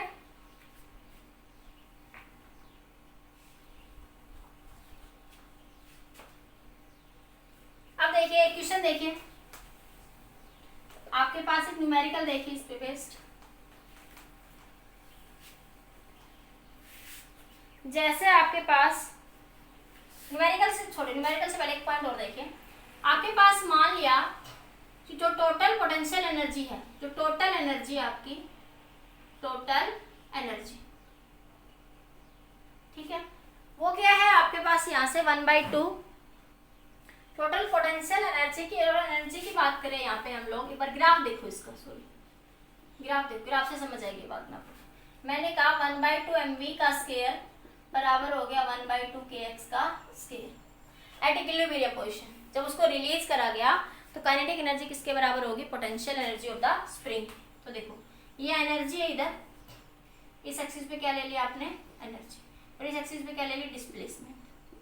जब आपने स्प्रिंग को यहां से पकड़ के ऐसे खींचा, ठीक है, रिलीज हुआ, और उसको रिलीज करा, तो जो उसकी पोटेंशियल एनर्जी थी वो किसमें कन्वर्ट होगी, इक्विलिब्रियम में आके काइनेटिक एनर्जी।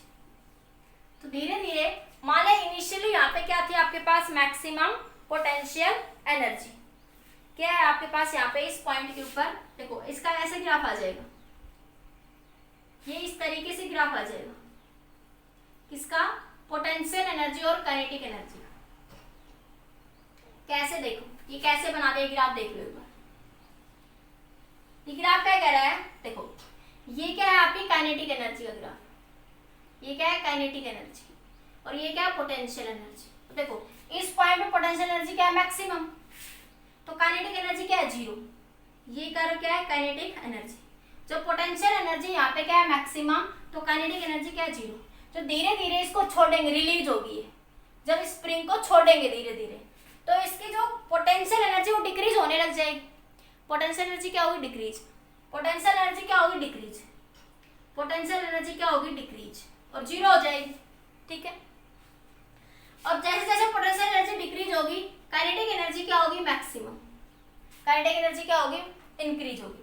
जैसे जैसे पोटेंशियल एनर्जी डिक्रीज होगी वैसे वैसे काइनेटिक एनर्जी बच्चों क्या होगी इंक्रीज। एक पॉइंट ऐसा आएगा जब पोटेंशियल एनर्जी किसके बराबर हो जाएगी काइनेटिक, पोटेंशियल एनर्जी 0 हो जाएगी और काइनेटिक एनर्जी क्या हो जाएगी मैक्सिमम। फिर पोटेंशियल एनर्जी धीरे धीरे बढ़ेगी तो काइनेटिक एनर्जी क्या होगी आपकी घटेगी। इक्विलिब्रियम में जब वो आएंगे, जब वो इक्विलिब्रियम पोजीशन में आएंगे तो kinetic energy of the spring बराबर हो जाएगी किसके potential energy of the spring. ये कंसेप्ट हमने यूज करा, इसको हम इस तरीके से ग्राफ में क्या करेंगे प्लॉट करेंगे। नोट करिए बच्चों, इसको एक बार नोट कर लीजिए, फिर इसका क्वेश्चन देखते हैं।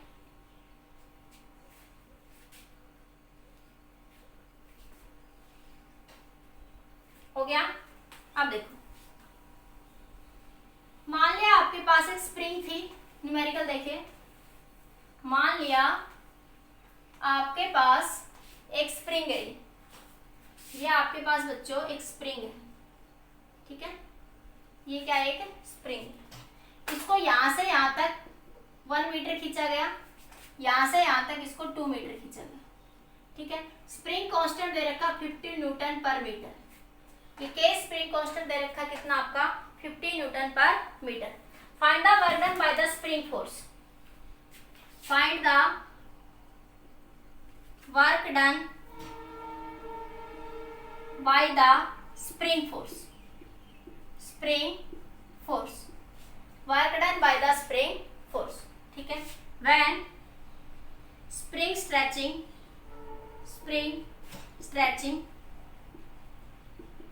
from x is equals to 1 meter to x is equals to 2 meter, ये क्वेश्चन, ठीक है। देखो क्या निकालेंगे आप लोग, कंसेप्ट क्या लगाएंगे, work done by the spring force लगाएंगे। कंसेप्ट क्या लगाएंगे, work done by the spring force. तो आपके पास क्या होता है u final minus u initial work done by the conservative force, work done by the conservative force. तो अब वर्क डन को अब ऐसे नहीं निकालेंगे कि fx into dx, अब वर्क डन को ऐसे इस मेथड से सोल्व नहीं करेंगे, बहुत लंबा पड़ेगा, इसी मेथड से यहीं पे सोल्व कर लेंगे। क्या करेंगे, work done by the spring force. Simply देखो स्प्रिंग पोटेंशियल एनर्जी 1/2 kx2 का स्क्वायर माइनस 1/2 kx1 का square by work done by conservative force.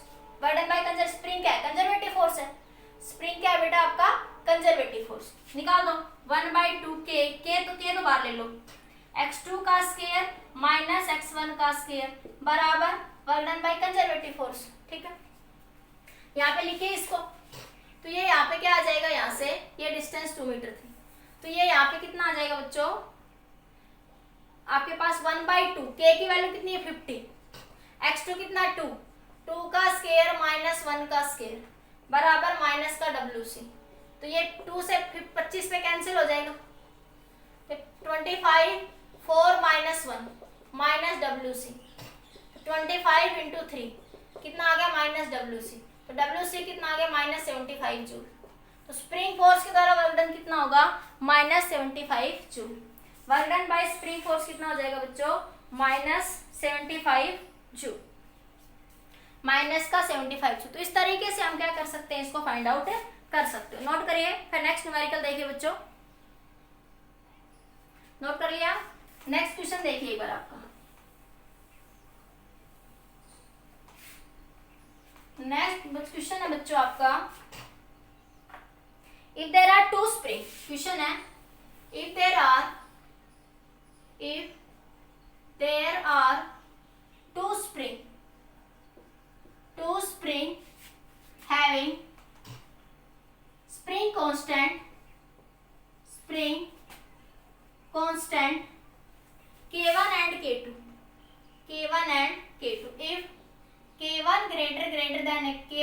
Then है किससे, K2 से। इफ K1 ग्रेटर देन है किससे, K2 से। On which spring more work done, on which spring, on which spring more work done, more work done, if they are stretched, more work done, option A,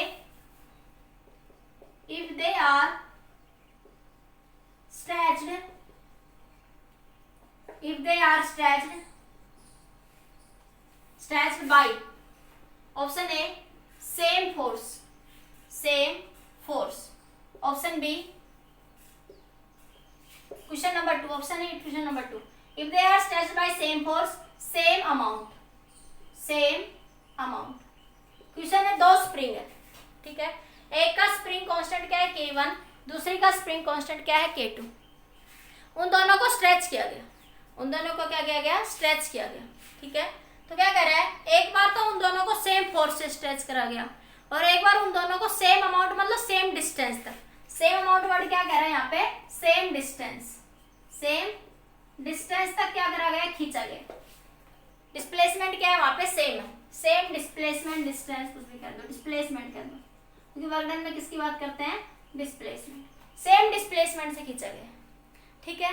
तो बताइए किस case में work done ज्यादा होगा, इस case में work done ज्यादा होगा या फिर इस केस में, वर्क डन किस केस में ज्यादा होगा आपके पास, तो देखते हैं कौन सा, या वर्क डन का रेशियो बताइए, ठीक है। तो देखो स्प्रिंग क्वेश्चन में क्या गिवन है, K1 ज्यादा है किससे, K2 का। K1 क्या बताता है बेटा, स्टिफनेस को, स्प्रिंग कांस्टेंट क्या बताता है, स्टिफनेस को बताता है कि कौन सी स्प्रिंग कितनी स्ट्रॉन्ग है। स्टिफनेस मतलब K1 K2 क्या बताते हैं, कौन सी स्प्रिंग कितनी स्ट्रॉन्ग है, कितनी स्ट्रॉन्ग है। देखो बच्चों, जैसे मैं कहूँ आपसे कि, जैसे मैं कहूँ एक आपके पास जूते की पेन की स्प्रिंग है, पेन की स्प्रिंग छोटी सी होती है, लूज होती है, ठीक है। एक मैं कहूँ ट्रक में लगी हुई स्प्रिंग बहुत मोटी मोटी बड़ी बड़ी, कौन सी स्ट्रॉन्ग है, जो आपके पेन में लगी हुई स्प्रिंग ज्यादा स्ट्रॉन्ग है या ट्रक में लगी हुई स्प्रिंग ज्यादा स्ट्रॉन्ग है, ट्रक में जिसमें मोटी सी अच्छी सी है वो, कि वो ज्यादा स्ट्रॉन्ग है। तो स्प्रिंग कांस्टेंट क्या बताता है, कौन सी स्प्रिंग कितनी स्ट्रॉन्ग है, जिसका K1 जितना ज्यादा होगा वो उतनी ज्यादा स्ट्रॉन्ग होगी, जिसका K1 ज्यादा होगा उसका स्टिफनेस उतना ही ज्यादा होगा, ठीक है, उतनी ही वो ज्यादा स्ट्रॉन्ग होती है, ठीक है। अब देखिए समझ आई ये बात, स्प्रिंग कांस्टेंट जिसका जितना ज्यादा होगा उतनी ज्यादा स्ट्रॉन्ग होगी, ठीक है। More is the spring constant, more is the spring constant, more will be the, more will be the, more spring constant है, more will be the strongness, strongness या stiffness, stiffness, string उतनी ज्यादा strong होगी, string आपकी उतनी ही ज्यादा strong होगी, ठीक है। अब देखो मान लिया पहले केस में K1 के द्वारा वर्क डन कितना होगा, 1/2 work done by the spring क्या होता है, 1/2 Kx का स्क्वायर। तो W1 के लिए क्या लिख लोगे, K1 x1 का स्क्वायर। W2 के लिए क्या लिख लोगे, 1/2 K2x2 का स्क्वायर। पहला केस, जब सेम फोर्स से खींचा गया, सेम फोर्स, तो F क्या होता है, माइनस का Kx, तो माइनस माइनस हटा देती हूँ, तो क्या हो जाएगा, K1 x1 बराबर होगा K2 x2 के द्वारा, अरे K1 x1 F बराबर K2 x2, तो ये दोनों फोर्स तो दोनों का बराबर है ना, F बराबर है ना, तो दोनों को बराबर लिख सकते हैं कि स्प्रिंग फोर्स क्या है, सेम।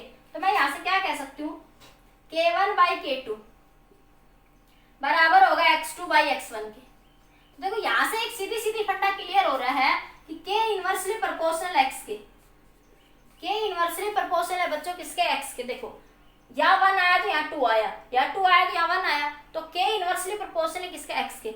x ज्यादा होगा तो स्प्रिंग कांस्टेंट कम होगा, x कम होगा तो स्प्रिंग कांस्टेंट आपका ज्यादा होगा, ठीक है। अब इसको न्यूमेरिकल में सोल्व कर लीजिए, तो जिसमें अब आपके पास यहाँ लिखिए W1, तो W1 by W2, तो 1/2 तो दोनों में है, 1/2 K1, यहां से मैं इसकी वैल्यू निकाल लेती हूँ, K1 x2 का स्क्वायर x1 का स्क्वायर, उल्टा लिख लो इसको, इसको एक बार मैं उल्टा लिख दूं यहाँ से, देखो K इनवर्सली प्रोपोर्शनल है x के, ठीक है। यहाँ से इसको ऐसे लिख दूं x1 by x2 तो K2/K1 आ जाएगा। अरे एक ही तो बात है। अरे उल्टा करके लिख दिया, इसको मैं इधर से उल्टा करूंगा x1/x2 तो इधर से उल्टा हो जाए K2/K1। तो मैं क्या लिख देती हूँ K1 x1 का स्क्वायर 1/2 K2 x2 का स्क्वायर। अब मैं क्या लिख सकती हूँ x1 square by x2 square. इतना नोट करो बच्चे, जगह नहीं है, एक बार लिख लो आप, इतना लिख लो बच्चों, एक बार नोट कर लिया, पॉज करके नोट कर लोगे बच्चों इतना। अब देखो इधर मैं हटा रही हूँ इसको यहाँ से,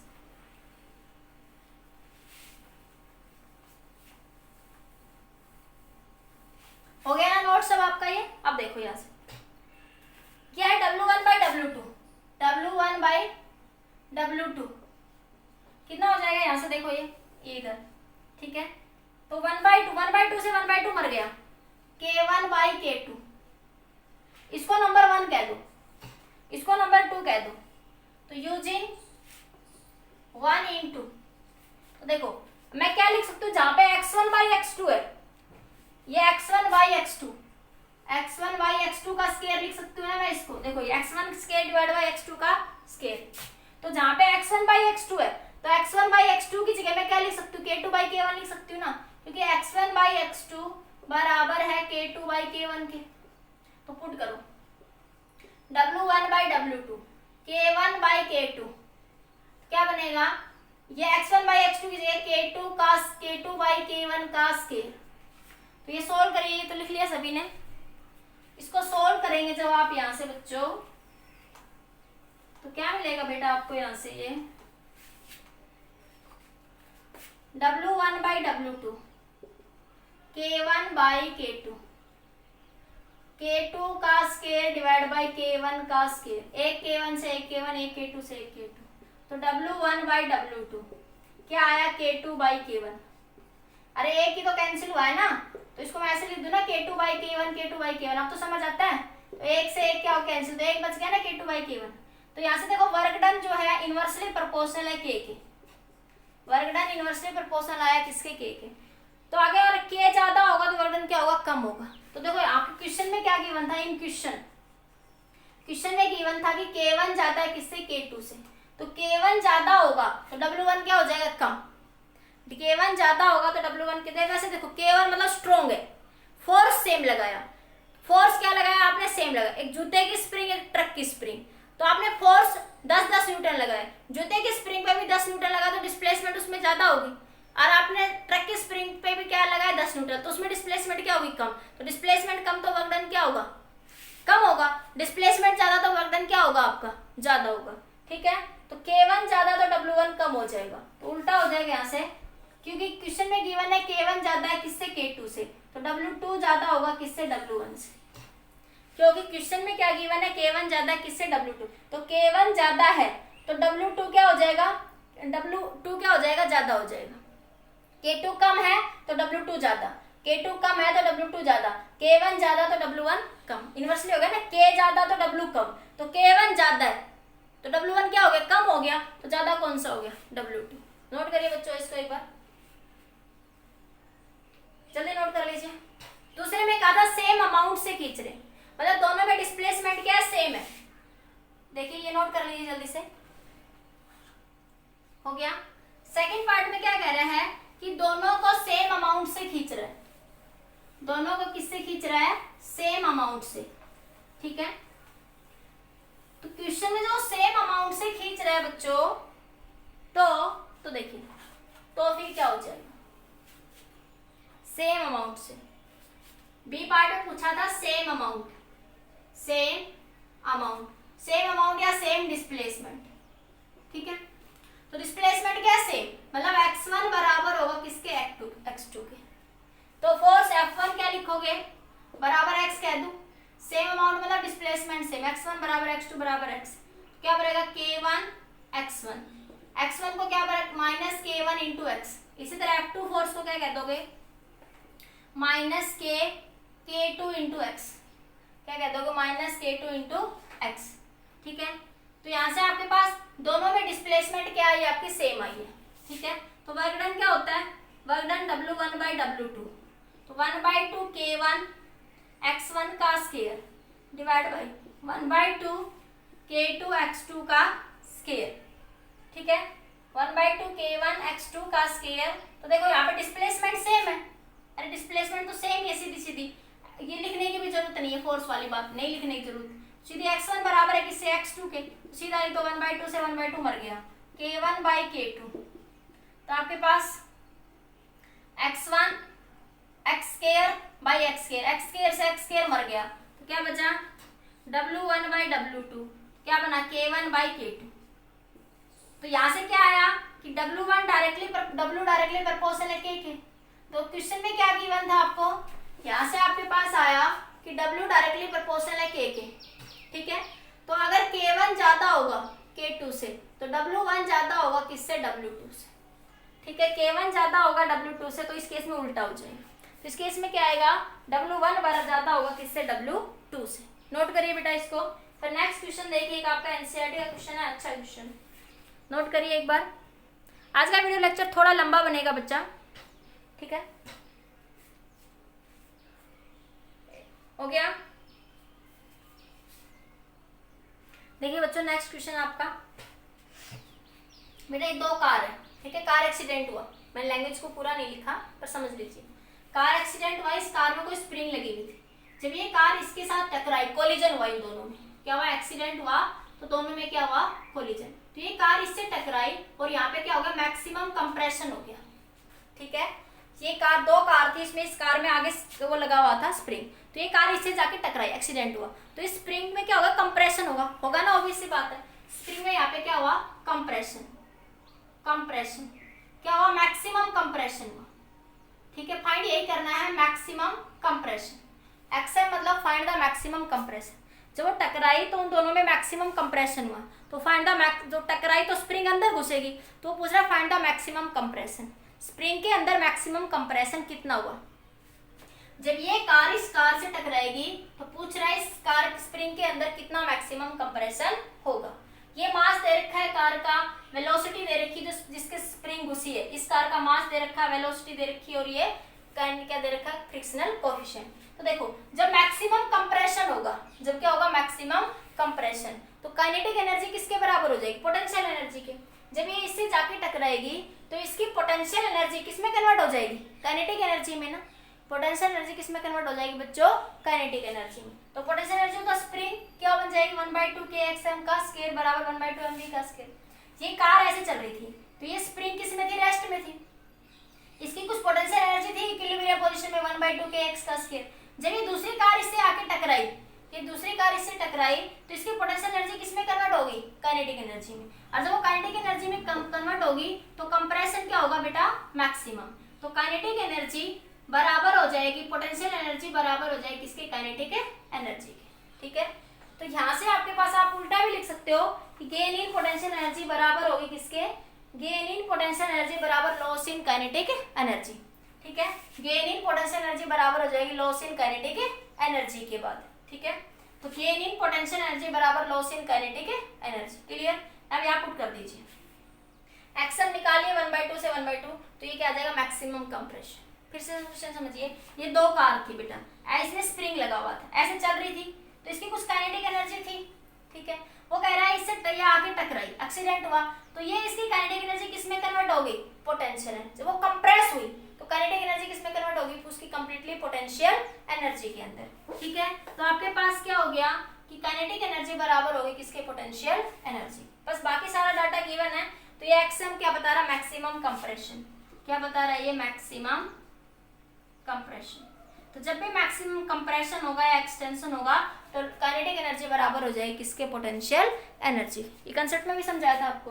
अब इसी क्वेश्चन में कह रहा है कि इसी क्वेश्चन में, क्वेश्चन सेम है, पहले क्वेश्चन में कोई कोएफिशिएंट ऑफ फ्रिक्शन नहीं था, पहले पार्ट में कोई भी कोएफिशिएंट ऑफ फ्रिक्शन नहीं है। दूसरे पार्ट में कह रहा है इन सरफेसेस के साथ म्यू कोएफिशिएंट ऑफ फ्रिक्शन लगा हुआ है, सरफेसेस के साथ क्या है, mu be the coefficient of friction, ठीक है। जब म्यू कोएफिशिएंट ऑफ फ्रिक्शन है तब बताइए मैक्सिमम कंप्रेशन कितना होगा। If mu is equal to this in about question, in this question if mu is equal to 0.5 second, इसी क्वेश्चन में कह रहा है, ये डाटा सब सेम है, ये डाटा सब सेम है उस क्वेश्चन के लिए, ठीक है। कह रहा है पहले क्वेश्चन में कोई कोएफिशिएंट ऑफ फ्रिक्शन नहीं कह रहा पहले पार्ट में, दूसरे पार्ट में कह रहा है मान लिया म्यू कोएफिशिएंट ऑफ फ्रिक्शन है सरफेसेस के बीच में, टायर के बीच में कोई कोएफिशिएंट ऑफ फ्रिक्शन है तो बताइए फाइंड द मैक्सिमम कंप्रेशन, तब मैक्सिमम कंप्रेशन आपका कितना होगा। तो देखो जब म्यू कोएफिशिएंट ऑफ फ्रिक्शन है तो ये स्प्रिंग अंदर घुसेगी, स्प्रिंग यहाँ पे ओरिजिनल पोजीशन पे कंप्रेस होकर इधर आएगी, तो रिस्टोरिंग फोर्स क्या लगेगा, अपोजिट डायरेक्शन में। ठीक है, जब कंप्रेशन इधर हो रहा है तो फ्रिक्शनल फोर्स भी किधर लगेगा, इधर लगेगा। ठीक है, तो जो total work done bye opposing force, ये दो अपोजिंग फोर्स लगेंगे, रिस्टोरिंग फोर्स F = -kx और फ्रिक्शनल फोर्स Fr। ठीक है, तो ये दोनों अपोजिट डायरेक्शन में है, अपोजिट में है, इससे क्या लग रहा है अपोजिट डायरेक्शन, इसलिए यहाँ पे क्या आ जाएगा माइनस, क्या आ जाएगा यहाँ पे minus. Work done bye spring force क्या होता है 1/2 kx का square, work done bye frictional force Fr क्या होता है म्यू एन की वैल्यू क्या होती है mg, अरे n बराबर नॉर्मल बराबर mg हो जाएगा, तो म्यू mg, डिस्टेंस कितनी डिस्प्लेस हुई x, तो x से क्या कर दिया मल्टीप्लाई कर दिया। तो ये वर्क डन आया स्प्रिंग फोर्स के द्वारा, ये वर्क डन आया फ्रिक्शनल फोर्स के द्वारा, और ये वर्क डन आया किसके द्वारा, स्प्रिंग फोर्स के द्वारा। ठीक है, अब आपको पता है कि वर्क डन किसके बराबर, change in kinetic energy, change in kinetic energy final minus initial. ठीक है, तो आपके पास जैसे वो स्प्रिंग उससे टकराई तो उसकी पूरी की पूरी पोटेंशियल एनर्जी किसमें कन्वर्ट होगी, काइनेटिक एनर्जी में। जब काइनेटिक एनर्जी किसमें कन्वर्ट होगी, पोटेंशियल एनर्जी में। जब ये स्प्रिंग इससे जाके टकराई तो सारी की सारी काइनेटिक एनर्जी किसमें कन्वर्ट होगी, पोटेंशियल एनर्जी में, रेस्ट में आ गई। स्प्रिंग जैसे ही कंप्रेस हुई, पूरी कंप्रेस होगी, तो स्प्रिंग किसमें आ गई, रेस्ट में, तो फाइनल काइनेटिक एनर्जी क्या होगी 0, और इनिशियल काइनेटिक एनर्जी 1/2 mv का स्क्वायर। इनको बराबर पुट कर देंगे, वर्क एनर्जी थ्योरम क्या कहते हैं, वर्क डन बराबर चेंज इन काइनेटिक एनर्जी, तो वर्क डन इतना हुआ बराबर चेंज इन काइनेटिक एनर्जी, इनको पुट कर दो बराबर। अब ये देखो आपके पास एक्सएम आपको निकालना है, इक्वेशन ऑफ क्वाड्रेटिक की इक्वेशन बन जाएगी बच्चों यहाँ से। के स्प्रिंग कांस्टेंट दे रखा है, म्यू कोएफिशिएंट ऑफ फ्रिक्शन भी दे रखा है, मास mg सब पता है आपको, वी वेलोसिटी ये दे रखी, V velocity spring constant mass सब कुछ दे रखा है, स्प्रिंग कोएफिशिएंट सब कुछ दे रखा है। यहाँ पे पुट करके सोल्व करोगे तो ये क्या आ जाएगा आपका मैक्सिमम कंप्रेशन व्हेन सरफेस के बीच में क्या है, कोएफिशिएंट ऑफ फ्रिक्शन, जब सरफेसेस के बीच में बच्चों क्या है, कोएफिशिएंट ऑफ फ्रिक्शन। ठीक है बच्चों, वीडियो लेक्चर काफी लंबा हो गया आज का। ठीक है, आज के लिए इतना ही, बाकी नेक्स्ट वीडियो लेक्चर में डिस्कस करें। ऑल द बेस्ट, रिवीजन करते रहिए।